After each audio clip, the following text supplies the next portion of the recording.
राम राम राम राम राम है भोलेनाथ। जय हो भोलेनाथ। ए देवर बबुआ, अरे सुना सुना सुना। राम राम राम राम। का भौजी का अरे बात? रुका कि खाली राम राम राम राम ये बतावा, तू कहिया से ही भगवान का पूजा करे लगला? अरे भौजी अब हम माया मोह से बहुत दूर हो गए हैं। जिंदगी भर मुर्गा मीट मछली खैला। अरे राम राम राम राम राम राम। ई को का कहत भौजी तू? सुना सुना, राम राम राम राम करत हुआ, एगो बात पूछी? पूछा भौजी। बताइबा?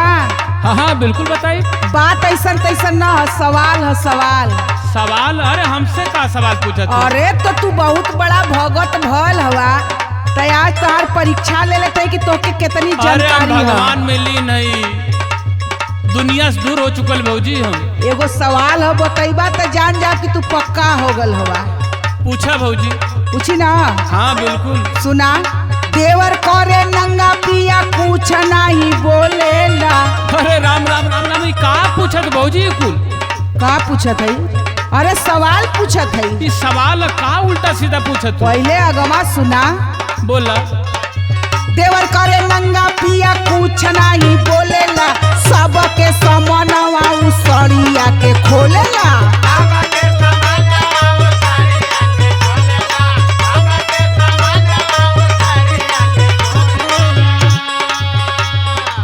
हे भगवानी तो हमके तू बिल्कुल भ्रष्ट के देलू। भ्रष्ट ना, सुना, कारण बता दाना देवर जी, कारण बता दाना। कब्बा जानो।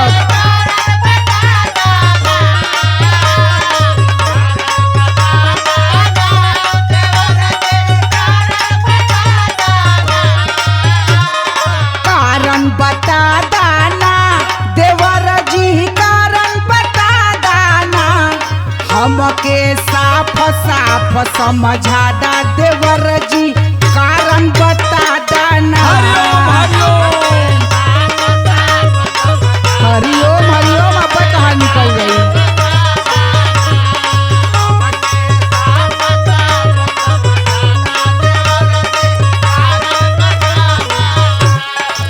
अरे भौजी कौन सवाल पूछा तू? कौन सवाल पूछत है? अरे सवाल है, तू भक्ति में लीन हुआ ना, हाँ हाँ। तो ये वैसने सवाल है कि तोके जवाब देबा तो जान जाए कि नहीं तू पक्का हुआ। अच्छा अच्छा। ओ ई वेद से लेवल हो। हाँ वही के समझला, तनी बतावा था। अच्छा रुका बतावत थी। हाँ बतावा। हार गए द्रौपदी के धर्म राजा खेला में, हार गए द्रौपदी के धर्म राजा खेला में, सड़िया के खींचेला दुशासन झमेला में। ओहो।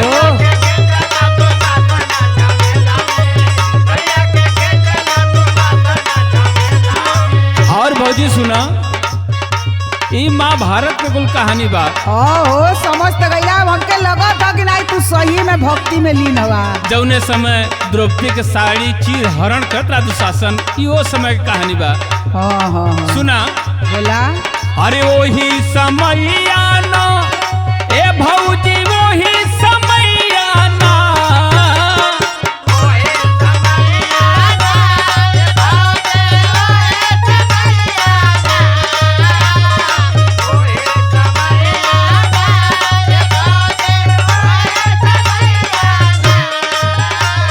वही समैया ना ए भौजी, वही समैया ना।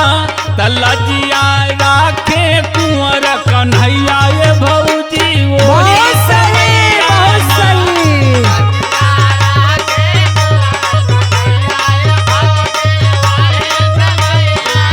सही है ना? एकदम हो।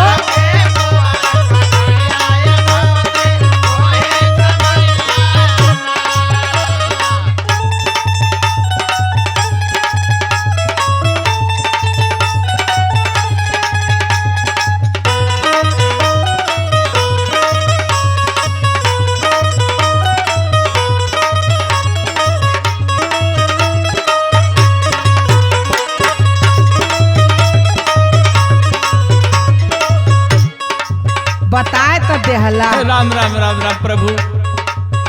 ऐसा ऐसा भौजाई से पाला पड़ जात बा हो। सुना रिश्ता कहीं चल गल ह हम तो से कौनो फालतू बात ना पूछली है बाबू। ना ना भौजी सही बात पूछलू है। अच्छा तो एगो औरी पूछी और एक ठे। अरे अम्मा पूजा करे था बहुत अरे बस लेट बस हो। बहुत जल्दी झटके में पूछो। जल्दी पूछा फिर एक बाद जवाब ना देबो। लेकिन हम जानत है कि यही का जवाब ना दे पैबा हो। का सुना पूछा। ससुई कवाना जो कि वंश उपजावेली। अच्छा हाँ।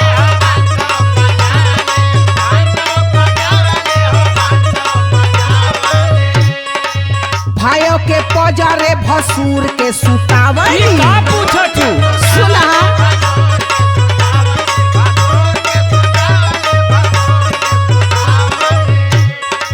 ससुई कवन जो कि वंश उपजावेली भाइयों के पजारे भसूर के सुतावली। तो जानत हुआ का भइल का भाई ए दोनों भौजी जनी के मिलान से का भइलो। भैला ललनवाना ए देवरू भैला ललनवाना। हरिओम हरिओम हरिओम। खुशी का दौर है खुशी का।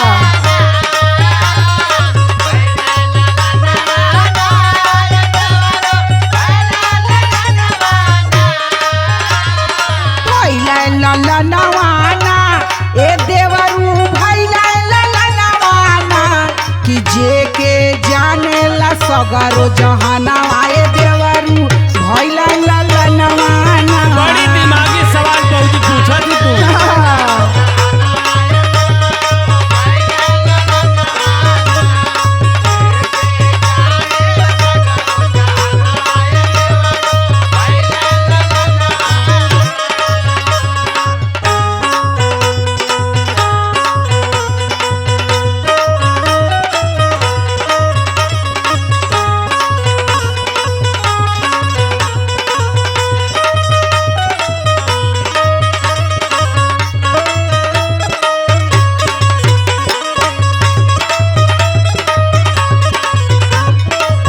का हो बबुआ दिमाग चकराए लगल न। भौजी सब सवाल तू कहाँ से रख ले रहलू।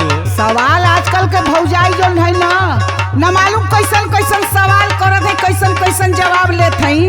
हम कुछ अलगे टाइप का हई हो। एकर मतलब भौजी तू कुछ पढ़ल लिखल हो। बतावा बतावा बहकावा मत। बड़ा लेट हो तो चला सुना। बोला हे प्रभु काफी लेट हो गए हो। सास सत्यवती संतानु कयावरतिया आए सुन लो। हो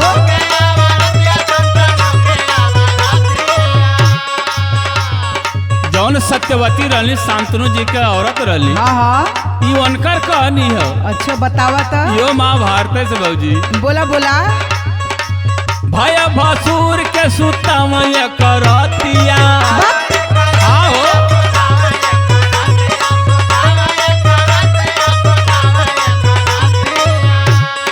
सास सत्यवती संतनु कयावरतिया भय भसूर के सुतमय करतिया। का कहत हुआ हो। ए वो समय के बात भौजी कौने समय का। जौने समय सत्यवती के पतों के कौनो पुत्र ना होत रहल। अच्छा जो शांतनु जी का औरत बस रहली बस सही सत्यवती। समझा तू सही अच्छा, समझा अच्छा, तू। आगे तो सत्यवती अपने दोनों पतों के एक रात खातिर वेद व्यास के पास भेजले रहली। अच्छा हाँ वाह जैसे कि दू गो पुत्र पैदा भइले। ऊ के रहल। एक जने रहल धृतराष्ट्र अच्छा जे आंखें से अंधा रहल। अच्छा हाँ और एक जने रहने पांडु। अच्छा अच्छा धृतराष्ट्र से 100 गो पुत्र और पांडु के 5 गो पुत्र। अच्छा कौरव धृतराष्ट्र और पांडव भैया पांडु जी से। पांडु जी से। ओहो अब समझ में आ गई। चला का भौजी इतना कठिन कठिन प्रश्न हाँ पूछैलो। समझ गई हो समझ गई जानकार हवा। अरे पूरल सपनावाना ए भौजी पूरल सपनावाना।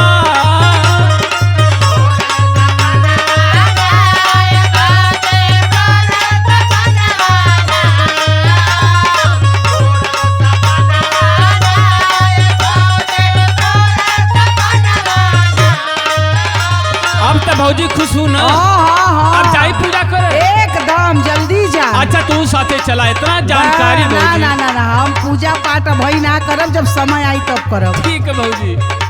अरे पूरल सपनावाना ए भौजी, पूरल सपनावाना, खुशबू सिया राम के गनवा जवाहर पूरल सपनावाना। वाह भाई वाह। हरिओम हरिओम।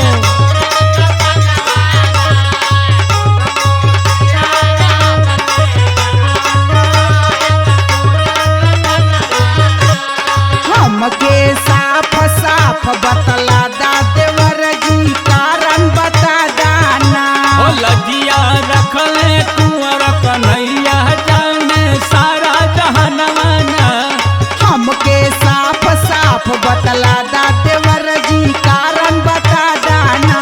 ओ खुशबू सिया राम के गनवा जवाहर पूरल सपनावाना।